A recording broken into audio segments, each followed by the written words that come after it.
Selamat siang Tribuners, Assalamualaikum warahmatullahi wabarakatuh. Salam, Om Swastiastu, Namo Buddhaya, Salam Kebajikan. Jumpa lagi dengan saya Jaryanto, Content Manager tribunsorong.com dalam program podcast yang tayang setiap Kamis, para politik. Bersama saya di studio telah hadir politisi. Ya, beliau adalah Ketua DPW PKB Papua Barat Daya, Abdullah Ghazam. Selamat siang jelang sore. Selamat siang jelang sore. Bung Ghazam. Ya, Bung atau kita panggil Gus juga nanti. Kita panggil Bung aja ya. Oke, selamat datang di studio Tribun Sorong. Oke, kita mau ngobrol banyak nih soal rame-rame ya kan pasca deklarasi Gus Imin atau Ketua Umum PKB mendampingi Anies Rashid Baswedan yang ini memang membuat heboh dan panas selalu diulas sampai hari ini dan akan sampai nanti ke jelang Pilpres. Oke, sebenarnya ini tadi sebelum teks itu Tribuners, beliau ini termasuk aktor yang bikin gara-gara. Ini nanti kita sebutnya bikin gara-gara. Kita kan suruh cerita ini Bung Ghazam. Oke, Bung Ghazam, gimana sih ceritanya itu kalau di internal atau mungkin ikut terlibat sendiri di dalam dinamika politik tanah air saat ini gitu, Bu. Silakan. Iya, jadi saya terima kasih ya sudah diundang Tribun News di sini, menjadi kehormatan tersendiri buat saya. Terkait dengan itulah kadang politik itu di luar dugaan ya. Terkadang prediksi orang itu A, meleset B. Itu yang memang terjadi. Jadi politik itu memang tidak bisa kita prediksi, sama dengan sepak bola. Itu sulit diprediksi. Betul. Karena itu permainan. Politik pun sama halnya demikian. Nah, yang terjadi antara Anies dan Caimin ini memang di luar dugaan semua orang. Kok pada akhirnya bisa? Bisa. Ya bisa.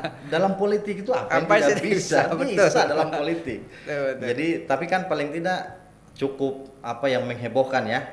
Kok tiba-tiba Anies yang sebelumnya itu kan orang tahu kira-kira dia pasti tetap dengan Nasdem, Demokrat, PKS dengan ya kira-kira dengan AHY lah. Ya.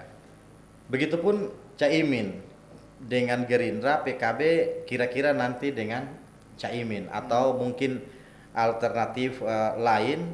Prediksi orang itu bahwa itu koalisi itu sudah arah-arahnya sudah begitu. Tapi ya siapa juga yang menyangka, tapi kok bisa? Itulah politik.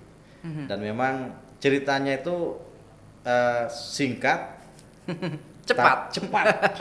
Nah, ya skenario lah, memang itu bukan skenario manusia, tapi itu sudah bagian dari skenario Allah, Tuhan yang Maha Kuasa. Kita manusia ini boleh berencana, boleh mengatur, tapi jika Allah, Tuhan yang Maha Kuasa berkehendak, maka tidak ada satu manusia pun yang bisa mengatur atau mengintervensi. Oke. Lalu bagaimana dramatisasi yang terjadi waktu itu ya kan, kalau bisa di dalam grup besar atau di dalam jajaran PKB sendiri tentang riak-riak atau rencana-rencana ini yang tiba-tiba kemudian muncul gitu loh. Tahu-tahu kata orang Jawa majder gitu kan, tidak ada yang menduga-duga. Itu tadi bagaimana sih? Iya, jadi begini, awalnya itu kita pertanggal 28 Agustus itu seluruh ketua-ketua DPW PKB se-Indonesia diundang, dikumpulkan di Jakarta. Perintahnya wajib, tidak boleh diwakilkan. Betapa pentingnya itu, seluruh ketua DPW PKB se-Indonesia diundang, termasuk saya dari Papua Barat diundang dalam rangka rapat koordinasi nasional. Judulnya Rakornas. Nah, di Rakornas itu kami dari daerah-daerah ini kan tentu datang dengan ketidaksabaran, menanti penantian panjang 1,5 tahun bersama PKB bersama Gerindra itu. Memang kami tidak sabar. Sudah semangatnya kita berharap pada saat Rakornas itu DPP membuka ruang kita bicara soal Pilpres, bukan saja soal Pileg. Tetapi pada saat pembukaan, Ketua Umum itu menyampaikan bahwa minta tolong DPW se-Indonesia jangan evaluasi saya soal Pilpres. Kita hanya bahas soal Pileg. Itu permintaan beliau. Tapi ya bagi kami sami'na wa ata'na. Apapun kata Ketua Umum, perintah Ketua Umum, kami taat. Tapi dalam hati ini bergejolak. Masa jauh-jauh sudah datang ke sini kok tidak diajak pilpres, sementara ini yang setiap saat kita ditanya sama masyarakat arahnya kemana, bagaimana, dengan Gerindra jadi apa tidak, Caimin jadi calon wakil presiden apa tidak. Itu yang harus kita jawab. Nah, berharap Rakornas ini kita mendapatkan kepastian itu. Tapi oleh Ketua Umum mintanya jangan dievaluasi. Tapi karena desakan kita tuh terlalu kencang, artinya kita tidak memaksa beliau, tapi mohonlah Ketum kalau bisa kasih bocoran arahannya tuh kira-kira kemana ini. Nah, dalam diskusi yang singkat beliau sempat buka, terus kita dalam rapat itu kita atur meja sendiri karena mejanya tuh meja yang bahas soal pileg, tapi karena kita minta untuk beliau duduk dan memberikan sedikit informasi, kita atur meja, paksa beliau lah duduk sama-sama dengan kita waktu itu. Nah, singkat cerita, dari semua pembicaraannya beliau, kita DPW waktu itu ambil kesimpulan, kayaknya sudah tidak ada harapan. Karena keinginan kita itu beliau maju sebagai calon wakil presiden. Enggak, kita realistis juga lah. Kita realistis, ya sudahlah wakil presiden, harapnya dengan Prabowo.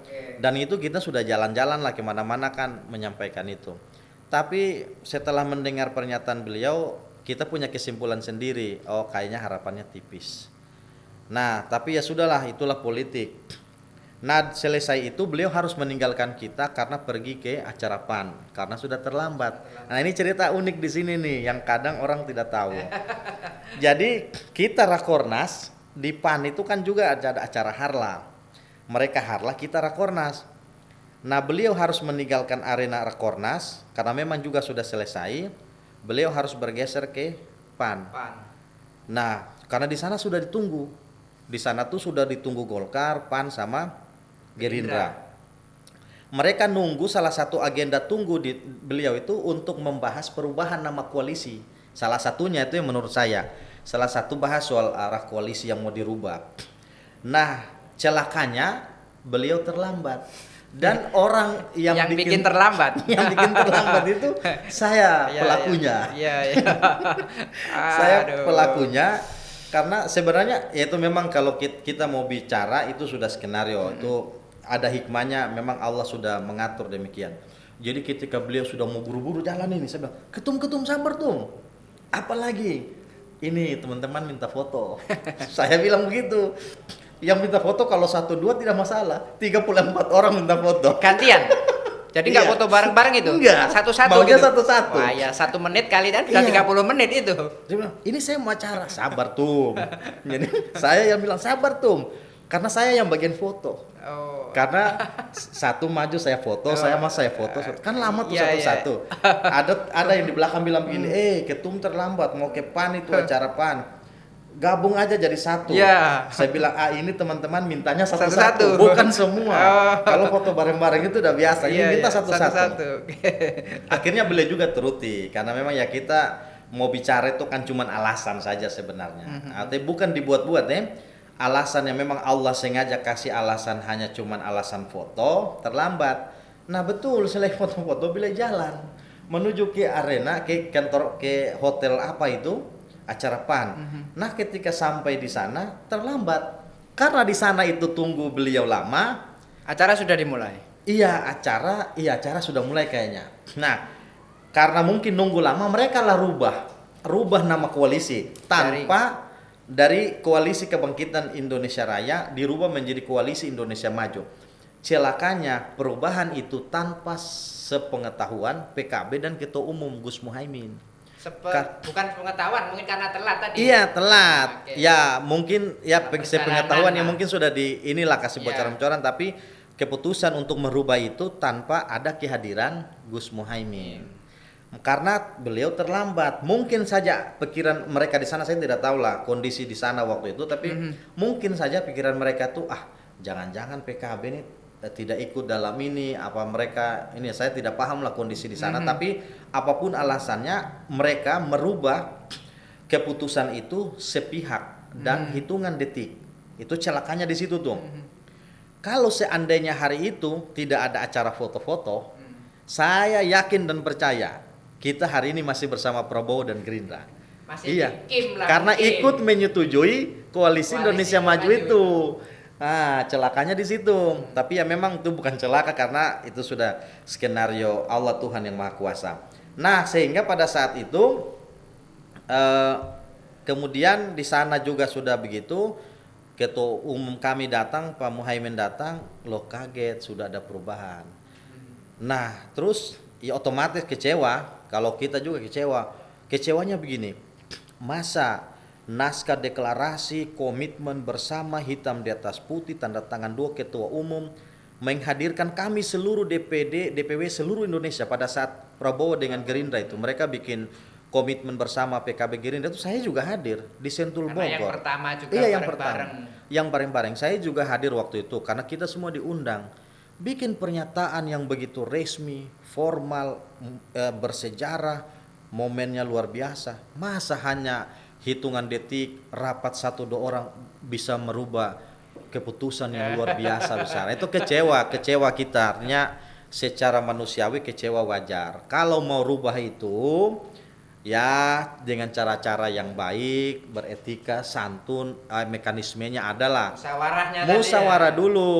Tapi ya sekali lagi bahwa apapun alasannya memang itulah skenario Inilah Allah. Jalannya mungkin. Jalan yang Allah memang tunjukkan bahwa memang kira-kira pacarannya lama dengan Prabowo tapi nikahnya sama Anies Baswedan. Tapi mungkin dari segala hal itu tadi mungkin karena tadi dari rakor tadi sebenarnya sudah terungkap kalau memang ini kayaknya juga berat gitu loh ya kan. Iya. Ini mungkin jadi momentum juga bagi PKB memutuskan mencari celah yang lain ketika mungkin ada yang membisikin atau memang ada upaya yang untuk mempersatukan itu gimana? Nah, jadi begini, kita masih berlanjut cerita. Jadi waktu itu kesimpulan kami DPW, bukan kesimpulan DPP atau ketua umum. Kami berkesimpulan bahwa kayaknya sudah tidak ada harapan. Nah, ketika kejadian di acara PAN itu, melengkapi dugaan kami. Ini barang tidak beres nih.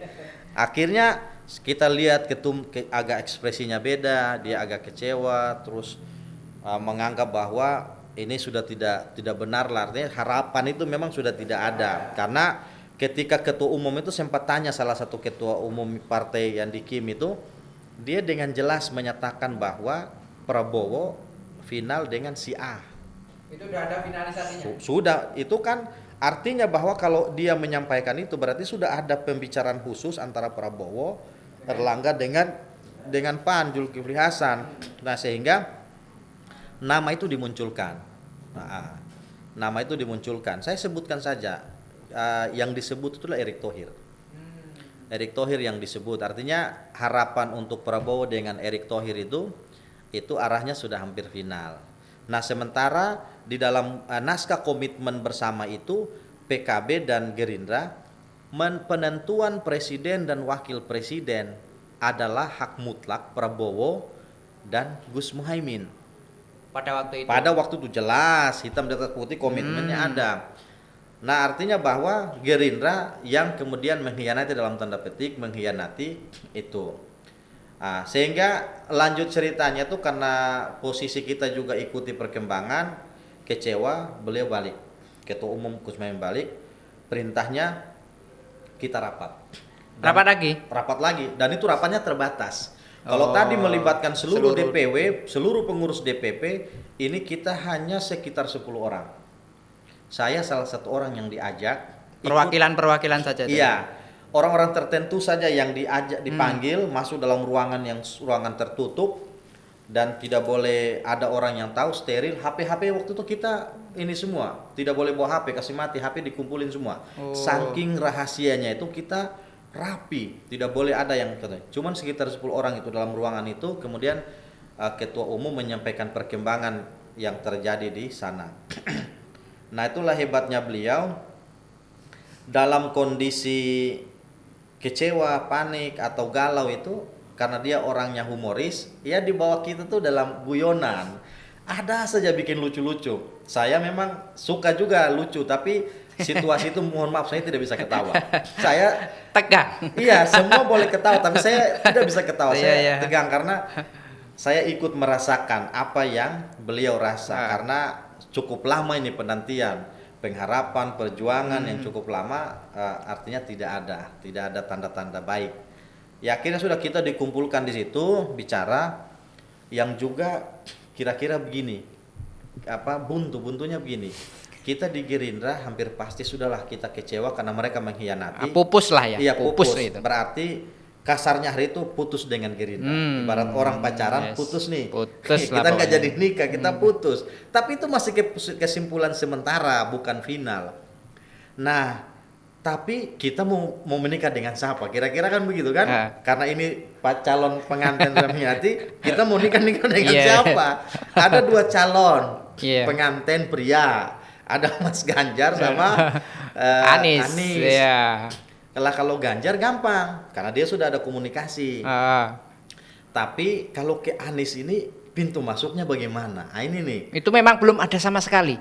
Tidak belas ada. Ya kalau bahasa Jawanya belas ya. Tidak ada komunikasi. Ketua umum itu ketemu Surya Paloh sekali tapi lama. Udah lama. Dan PKB berpikir tidak mungkin bisa gabung dengan kesana Nasdem. Ya. Nasdem pun pasti berpikir tidak mungkin karena dengan Gerindra. Nah, ini cerita lain yang orang di luar mungkin belum tahu cerita belum tahu itu. Nah, otak saya tuh jalan. Saya tuh memang secara pribadi saya lebih condong ke Anies, jujur saja.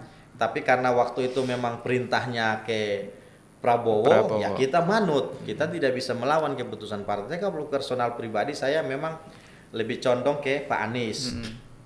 Nah, ketika itu saya bilang kalau cuman pilihannya Prabowo sama Ganjar sama Anies, lebih baik Anies, itu menurut saya. Tapi bagaimana komunikasi itu berlanjut? Sementara di DPP itu juga bagaimana cara mau ke sana? Walaupun saya yakin dan percaya mereka punya jaringan komunikasi itu gampang, saya tinggal telepon ketemu bisa. Tapi masa mau pergi bawa diri ke sana, iya kan?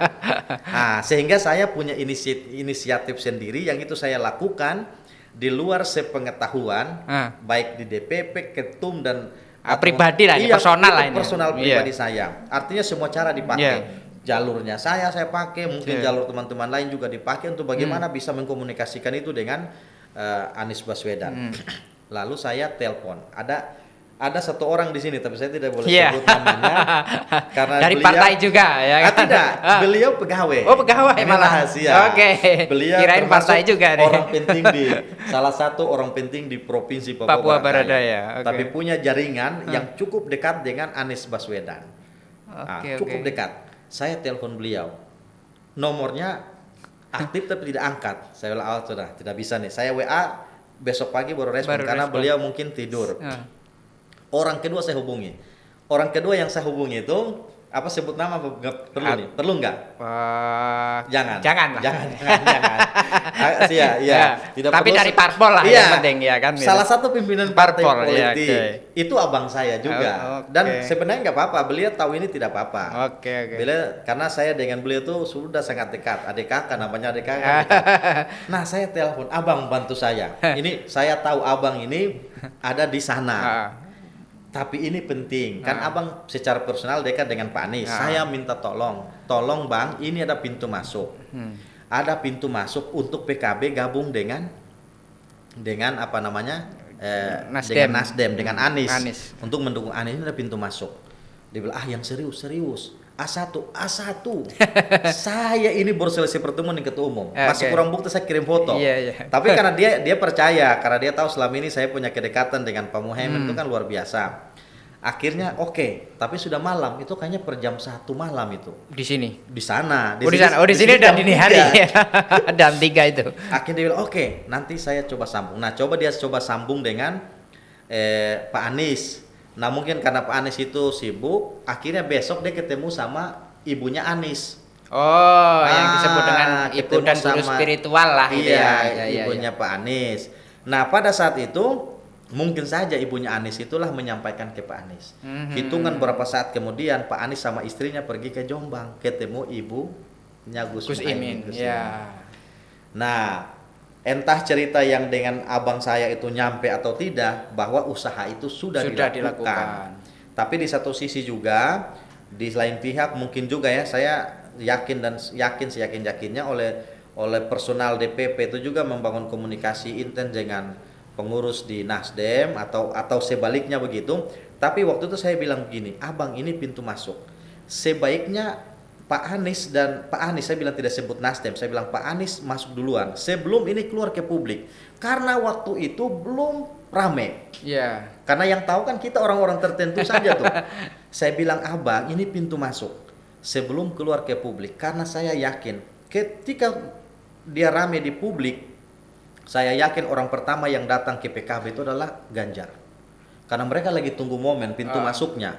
Jadi sebelum Ganjar datang, Anies yang datang duluan. Jadi sebelum muncul. Nah terus saya bilang besok itu ada jumpa pers. Abang percaya saja. Dan betul besok itu jumpa pers. Tapi kan sebelum jumpa pers publik, ini sudah sampai duluan. Nah akhirnya kemudian itu saya sudah tidak tahu lagi kelanjutannya bagaimana. Pada akhirnya Surya Paloh undang Pak Muhaimin. Ya makan bersama begitu. Lalu dari situ muncullah percakapan. Nasdem punya presiden, PKB punya wakil presiden. Kalau deal pegang tangan ya, pegang tangan deal. Tapi Pak Muhaimin juga antara yakin dan tidak. Apa iya? Ini kita tidak pernah bicara, tidak pernah jajaki, kok tiba-tiba. Nah, tapi itulah politik. Politik itu kan apa sih yang tidak mungkin? Bisa saja terjadi. Nah, pada saat itu dalam pikirannya Pak Muhaimin begini, bagaimana bisa menjelaskan itu kepada pengurus DPP, kepada Dewan Suro, kepada para kiai, para masyayikh yang selama ini ikut terlibat dalam proses pencawapresannya Pak Muhaimin. Nah, makanya minta waktu berapa hari itu untuk kemudian semua pengurus kita digerakkan. Temui tokoh-tokoh, temui para ulama, para kiai yang selama ini kita berkomunikasi baik dengan mereka untuk meyakinkan bahwa ini loh keadaan hari ini. Yang sebelumnya kita ke Prabowo tapi ini kondisinya kayak begini bla bla bla sehingga ini jalan Tuhan sehingga pada akhirnya kita harus dengan Anies Baswedan.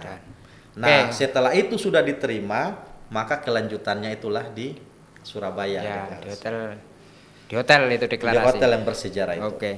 Itu tadi Tribuners, kalau masalah bagaimana riak-riak kemudian drama-drama yang terjadi sudah disampaikan oleh juga di sebuah tayangan kemarin, bagaimana diungkap sama Pak Anies dan Gus Imin juga. Itu tentu bagian dari bagaimana mereka sendiri yang menjalani. Tapi di bagian bawah ini juga bagaimana kita juga ikut terlibat secara tidak langsung, ikut bagaimana mengawal kondisional dan situasional waktu itu yang terjadi disampaikan oleh Bung Gazam tadi ya. Nah, sekarang ini kan sudah deklarasi fix dan lain sebagainya.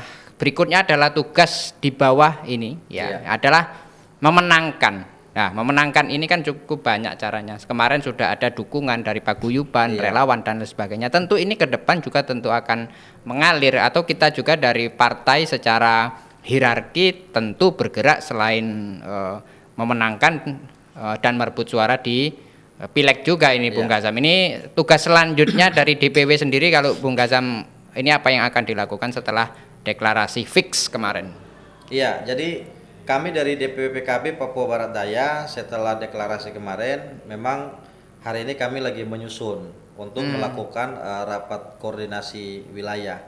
Karena ketika rakornas selesai harus juga diikuti oleh rakorwil di tingkat daerah. Dalam waktu dekat ini insya Allah kami DPW PKB menggelar rakorwil dengan menghadirkan seluruh DPC PKB kabupaten kota se-Papua Barat Daya.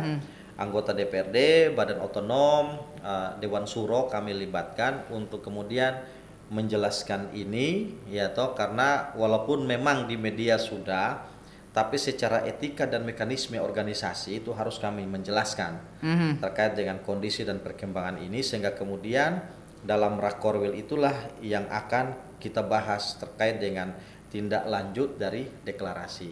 Misalnya soal pemenangan, soal skenario bagaimana ke depan, agar kiranya apa yang disampaikan tadi betul-betul bisa jalan beriringan bareng bersama. Jadi dalam waktu dekat. Tapi juga di satu sisi saya juga bersyukur, berbangga hati karena setelah deklarasi itu di luar dugaan. Kemarin itu ada 2 komunitas yang datang ke kantor PKB menyatakan dukungan kepada pasangan Anies dan Gus Muhaimin. Itu dari driver online sama aerobik ya tuh. Nah, yang terkonfirmasi juga ke saya dan di PKB itu hari ini sudah ada 6 juga. Ada 6 komunitas paguyuban begitu yang mereka juga minta waktu hanya untuk menyampaikan dukungan, menyampaikan persamaan visi bahwa mereka dukung pasangan ini. Nah, karena ternyata juga komunitas Anies Baswedan itu selama ini juga mereka bergerak secara masif.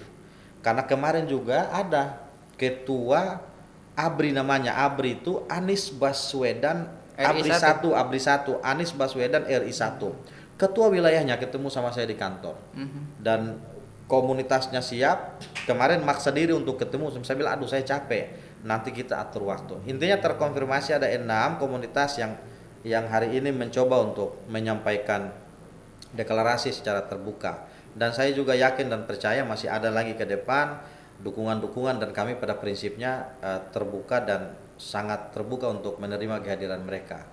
Nah, di satu sisi juga memang setelah pasca deklarasi saya ketua PKB mencoba untuk membangun komunikasi dengan partai-partai koalisi, ada Nasdem dan PKS. Kalau PKS kan kita masih menunggu juga apakah, kan mereka kan ada mekanisme di partai untuk majelis suro itu. Suro yang menetapkan cawapres ya. Kalau pada akhirnya ya kita berharaplah tetap bersama Masih dengan bersama. ini, walaupun PKB Nasdem sudah cukup, tapi kan kita butuh Sudah aman gitu ya. Iya, tapi kita butuh banyak kawan. Iya. Banyak kawan agar kiranya perjuangan ini menjadi perjuangan kita bersama. Nah, Iya, kita iya. lagi menunggu kalau itu sudah klop, kita tunggu petunjuk dari Jakarta kira-kira mekanisme pembentukan tim di daerah seperti apa. Prinsipnya kita menunggu aja petunjuk dan perintah dari Jakarta untuk kemudian pembentukan tim di daerah. Di daerah. Oke, Tribuners, cukup panjang lebar. Masih banyak yang akan kita ulas, tapi jangan kemana-mana, kita akan rehat sejenak. Tetap bersama kami di Para Politik bersama Ketua DPW PKB Papua Barat Daya, Abdullah Gazam, saat lagi.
Baik, Tribuners, kita lanjutkan lagi obrolan para politik bersama Abdullah Ghazam, Ketua DPW PKB Papua Barat Daya.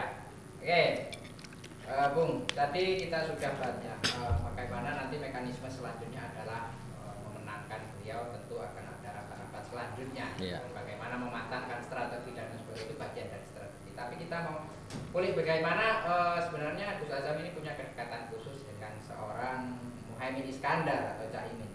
Sudah lama beliau tadi bercerita tentang sosoknya. Ini kalau dari secara personality sendiri seberapa dekat sih Gus Imin ini, sosok beliau ini bagi seorang Bung Azam sendiri?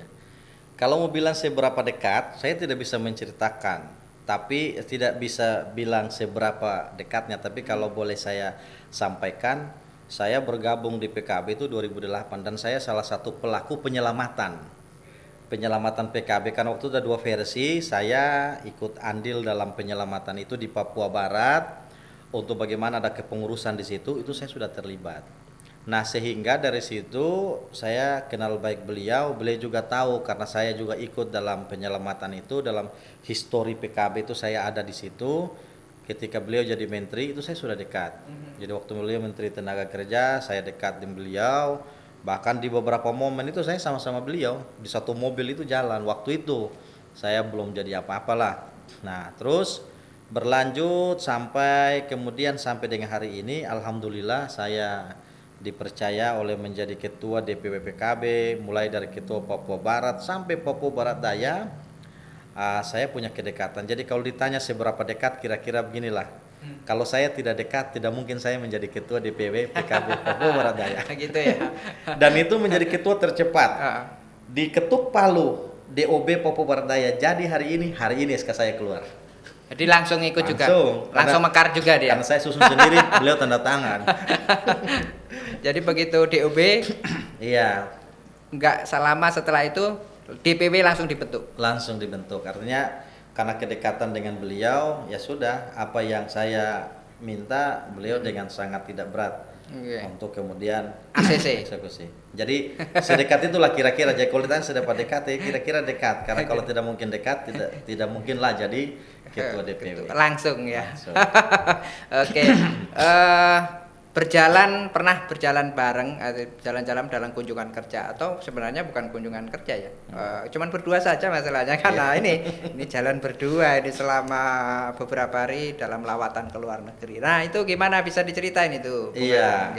Ini ceritanya memang menarik. Beliau memang agendanya kunjungan kenegaraan. Oh, kunjungan kenegaraan. Kunjungan kenegaraan. Tapi yang diajak saya. Jadi alhamdulillah saya diajak, terus suruh paspor. Pokoknya paspor, visa saya berangkat. Kalau ukuran saya orang susah, saya tidak punya apa-apa. Masuk Jakarta aja waktu itu tuh mikir-mikir dapat uang dari mana. Tapi ini saya tidak menyangka kok beliau ajak saya. Ayo Jam, kita temani saya ke luar negeri. Ada 5 negara yang kita kunjungi waktu itu selama 2 minggu lebih. Saya temani beliau. Makan itu ya makan sama-sama. Pernah itu di restoran misalnya. Saya ikan, terus beliau ayam, terus ikan sudah saya makan. Nah, coba saya rasa punyamu Jam. Yang bekas makan saya dimakan sama beliau. Ya sudah kita tukar, itu tukaran. Jadi bekas makannya beliau saya ambil, tapi itu sudah biasa. Air minumnya beliau saya minum, itu biasa. Saya ambil barokahnya beliau. Jadi akhirnya kunjungan itu saya tidak menyangka beliau ajak saya keliling sampai 5 negara, terakhir di Polandia itu, kemudian balik ke Indonesia, dan banyak cerita-cerita menarik yang saya dapat dalam lawatan itu. Saya bersyukur, berterima kasih karena saya juga tidak menyangka beliau bisa memperlakukan saya begitu. Makanya saya hari ini sangat mencintai beliau. Saya sangat sayang, mencintai. Makanya apapun yang terjadi, kita ini berada di garda paling depan. Kalau beliau terganggu, kita ini semua akan menjadi terganggu. Ibaratnya sudah kakak adik, mungkin lebih dari kakak adik mungkin. Iya, kira-kira begitulah. Beliau tuh memang dekat dengan semua orang, termasuk ya saya bersyukur salah satu tuh orang di antaranya yang memang bisa dekat dengan beliau. Mungkin nyambung juga itu. Iya. Alhamdulillah. Jadi modalnya tuh sebenarnya saya itu dalam ini menjadi pelajaran buat siapapun dia. Di politik itu sabar, ikhlas, setia, loyal, jangan macam-macam. Kalau mau ngabdi, mengabdi aja, jangan menuntut apapun. Nah, beliau itu mungkin lihatnya dari situ. Saya tidak pernah neko-neko, disuruh kerja, tidak pernah menuntut. Orang lain kan biasa kalau di politik ada apa dulu, wani biro, nah, kan? Gitu. Saya dalam beberapa momen yang beliau ini sama saya, kalau ada perintah-perintah kerja yang keras, saya waktu belum DPR ini, contoh, ngurus muktamar 2 kali, beliau telepon saya, Jam kamu ngurus ya, DPC se Papua Barat. Siap tuh, butuh uang berapa? Saya bilang, ada uang tuh. Padahal lagi susah ini. Padahal mau makan saja susah. Tapi ya ini sok-sok saja ini kan. Jadi makan aja saya. Yakin tuh. Ada uang tuh, tenang. Tapi habis itu saya otak jalan lagi, pergi cari uang di mana. Untuk bagaimana bisa mengkondisikan teman-teman DPC. Tapi syukurnya kalau teman-teman DPC itu dalam kepemimpinan saya bangun kebersamaan. Tidak pernah saya arogan, saya melakukan pendekatan. Jadi saya tinggal bilang aja, tolong bikin surat aklamasi. Dengan senang hati mereka bikin tanpa ada embel-embel apapun. Dan hitungan, beliau kasih waktu saya 1 minggu, hitungan 3 hari. Semua surat dukungan itu sudah ada di atas meja dan saya sampaikan, lapor tuh, alhamdulillah aklamasi 100%. Dia bilang, kamu hebat juga. Iya bisa. Beliau berpikir berapa banyak uang yang Kasam keluarkan, padahal saya tidak pakai uang juga. Itu cara saja. Artinya bahwa orang lain kan kalau begitu mengambil momen, wah ini kesempatan nih. Terus ketika beliau jadi menteri, mungkin saja orang lain tuh ya karena punya kedekatan minta proyek atau minta, saya tidak pernah. Dan sampai hari ini alhamdulillah sejak beliau mau jadi menteri, wakil ketua MPR, DPR, saya orang yang tidak pernah minta sesuatu. Makanya kadang teman-teman heran, dia kan menteri tapi tidak minta. Saya bilang saya itu bukan tipikal peminta. Kalau dikasih alhamdulillah, kalau tidak dikasih tidak pernah menuntut. Saya mensyukuri apa yang saya punya hari ini, alhamdulillah bagi saya. Tapi kadang gini ya Bung Azam, kalau kita merasa gini, kayaknya sebenarnya kita dekat, tapi kadang di saat kita sulit itu yang kita anggap, misalnya kita ada nggak pada waktu itu kadang kepepet banget, terus kita ngomong sama Gus Imin, Gus, saya kepepet banget. Nggak pernah. Tolong dong gitu. Ada nggak? Tidak pernah. Nggak pernah gitu ya? Tidak pernah. Atau gini, dia ngetes dulu. Ya ayolah, yang penting nanti misal gitu. Tapi waktu kita kepepet tuh nggak ada. Tapi nanti dia akan memberinya belakangan gitu. Ada nggak kira-kira gitu? Pernah. Saya tidak pernah meminta dan beliau juga tidak pernah ini. Kalau beliau menawarkan iya. Nah, tapi saya tidak. Nah, artinya saya mau membuktikan bahwa saya memimpin partai dengan cara saya. Bahwa uang itu bukan segala-galanya. Buktinya saya memimpin partai dalam kondisi tidak punya apa-apa. Alhamdulillah hari ini partai tumbuh berkembang dengan baik. Saya juga alhamdulillah bisa terpilih dengan situasi yang begitu. Saya satu periode kemarin. Iya, periode pertama. Jadi Cak Imin itu sisi lain yang memang bagi saya tuh beliau sosok inspiratif buat saya dan tentu buat kader-kader PKB, karena mungkin kalau di layar TV itu kan terlalu banyak, saya tuh kadang kalau baca komen-komen orang itu saya terlalu banyak dianiaya gitu, dalam tanda kutip, dizolimi ya. Berapa banyak yang caci maki, fitnah ya, tapi ya sudah, memang kuncinya sabar saja. Kalau memang benar adalah benar, salah adalah salah, ya kan. Bagi kita benar jalan, tidak perlu apa kata orang. Orang itu kan dia ya memang begitu, manusia ini karakternya begitulah. Setiap manusia beda karakter, beda cara berpikirnya beda. Jadi kita maklum. Jadi mereka mau bicara apa, silahkan. Yang penting bagi kita jalan sesuai dengan jalan kita. Kalau kita rasa benar jalan, begitu. Jadi kadang kalau saya lihat terlalu banyak dari tapi sisi-sisi positif lain dalam dirinya beliau itu yang cukup menginspirasi saya. Terlalu banyak cerita-cerita yang hari ini bagi saya tuh modal berharga. Karena beliau cukup menginspirasi lah dalam kehidupan saya pribadi. Sebagai guru politik, mungkin apa sih ilmu politik yang itu Bung Azam ambil dari seorang Gus Imin, seorang politisi andal lah kalau. Ini luar biasa menurut saya dan banyak mengakui sosok beliau ini. Lincah, sip, ya pokoknya ada aja beliau yang sudah. Kalau bagi seorang Bung Azam Iya, saya banyak belajar dari beliau bahwa politik itu kerja keras, tidak boleh mengeluh, tidak boleh apa namanya eh, jangan menyerah dalam perjuangan. Jadi apa ya, kita jalan saja. Yang saya bilang tadi, kalau memang itu benar, jalan menurut kebenaran kita. Jangan gubris apa kata orang. Makanya ketika beliau difitnah, dicaci maki atau apapun, mana pernah beliau bantah atau serang balik? Tidak pernah. Karena beliau mengajari kita jangan pernah membalas kejahatan dengan kejahatan.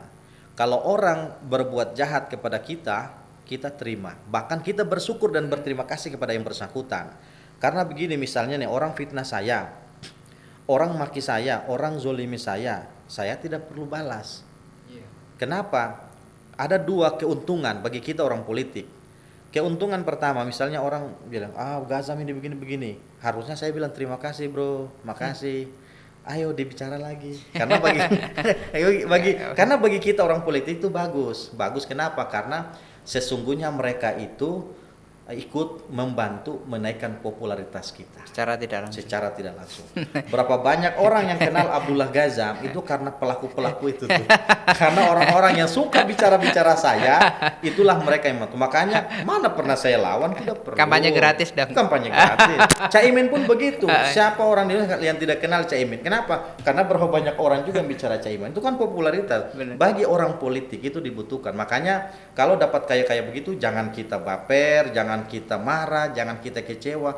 Harusnya kita bilang terima kasih bro, lanjutkan. Ya, alhamdulillah. Nah itu kalau dari sisi politik, popularitas. Dari sisi agama dapat. Ya toh kalau kita di Islam, sisi agama. Kalau dia memfitnah kita, amalnya untuk kita. Amalnya untuk kita. Makin jadi, banyak amal. Makin banyak, jadi dia ambillah dosa-dosa kita. Jadi itu pun kita bilang terima kasih bro, alhamdulillah.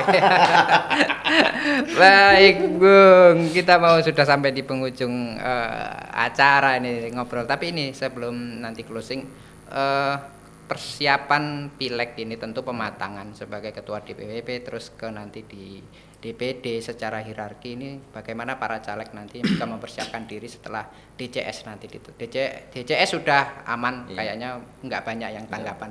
Artinya di DCT juga nggak akan jauh berbeda. Nah ini tinggal bagaimana sih nanti para teman-teman di partai ini berjuang memperebutkan suara bagi dirinya sebagai caleg dan juga untuk suara partai sendiri apa yang diarahkan.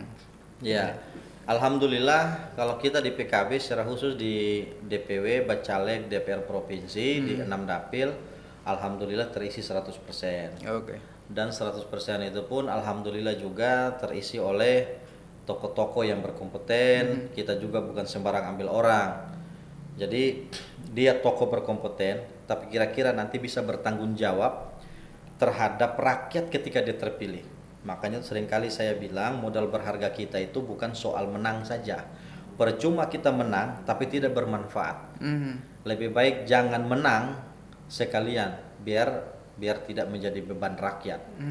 Jadi kita tuh pastikan bahwa kita menang dan bermanfaat. Nah hari ini modal berharga kita satu diisi oleh caleg-caleg berkompeten, yang kemudian orang-orang yang memang secara integritas itu mumpuni, dan insya Allah saya yakin dan percaya ketika mereka terpilih, karena kita punya doktrin-doktrin di PKB yang tagline-nya tuh politik ibadah, itu yang kita tanamkan kepada mereka bahwa ingat berpolitik itu ibadah, dengan berpolitik kesempatan kita untuk melakukan banyak hal baik itu dengan politik.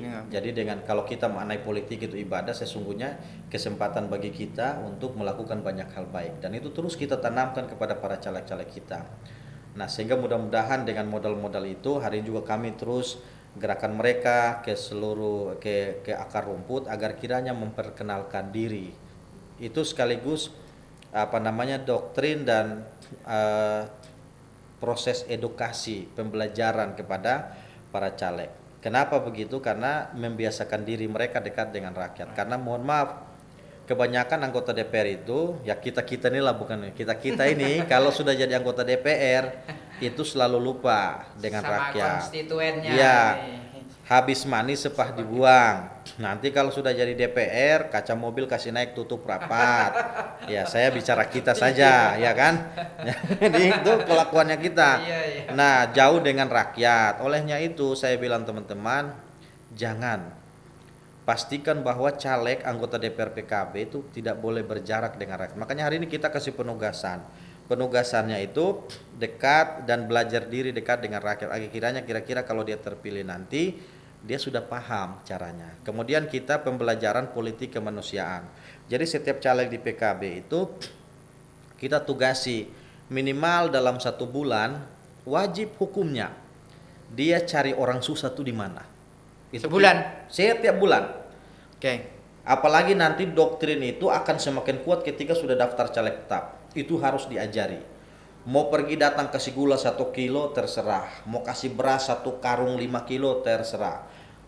Tapi itu harus, tapi sudah dimulai dari sekarang. Semua caleg 1 bulan itu wajib, setiap caleg itu wajib turun ketemu, cari di mana orang-orang susah itu. Kenapa begitu? Karena sekaligus ada pembelajaran. Ketika nanti dia terpilih, dia akan sadar bahwa jabatan ini bukan untuk diri saya, tapi jabatan ini kemudian harus dikembalikan kepada mereka yang menaruh harapan besar itu kepada kita. Jadi kalau dia sudah belajar tentang politik kemanusiaan itu, maka sungguh yakin dan percaya ketika dia terpilih nanti, dia akan selalu peka terhadap kondisi yang ada di sekitar dia, terutama di daerah pemilihan. Jadi ketika nanti terpilih, di mana ada orang susah, pastikan bahwa kita akan berada bersama-sama dengan mereka.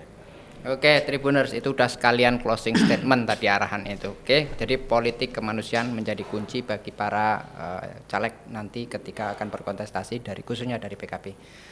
Demikian tadi obrolan kita bersama Ketua DPW PKB Papua Barat Daya, Abdullah Ghazam. Ketemu lagi dengan rubrik yang sama, tema yang sama, para politik, tetapi dengan cerita-cerita berbeda lain dengan para politisi lainnya. Saya bersama Bung Ghazam pamit undur diri bersama segenap kru Tribun Sorong yang bertugas. Assalamualaikum warahmatullahi wabarakatuh.